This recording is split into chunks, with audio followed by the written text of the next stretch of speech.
I hope you can tell from those words how powerful a candidate Melissa will be for Winnipeg North. The people of Winnipeg North need someone like Melissa who's going to fight for them. I'm so honored to have her on the team.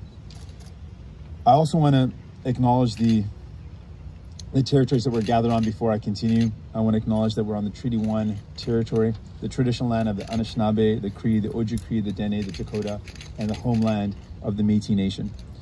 And as Melissa was stating, this housing is one of the biggest concerns that we hear from people. Across the country, people are worried about finding a place to call home.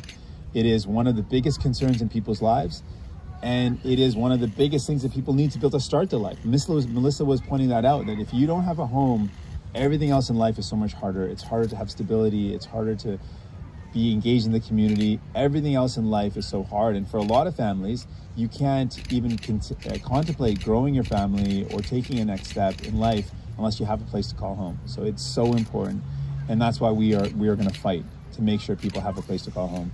We've seen over the past 6 years with Justin Trudeau at the helm, what's happened is in 6 years, the average cost of a home in Canada nationally has gone up by $300,000.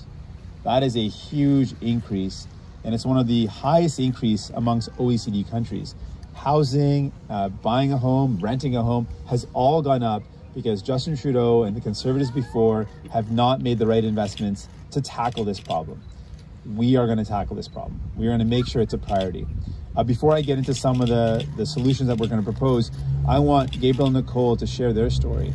We know that a lot of people are struggling, and I know Gabriel and Nicole's story will sound really familiar to people listening. I want you to know that you're not alone, that there are people that are also struggling like you, and that we have solutions. So before I get into some of those solutions, I want to introduce Gabriel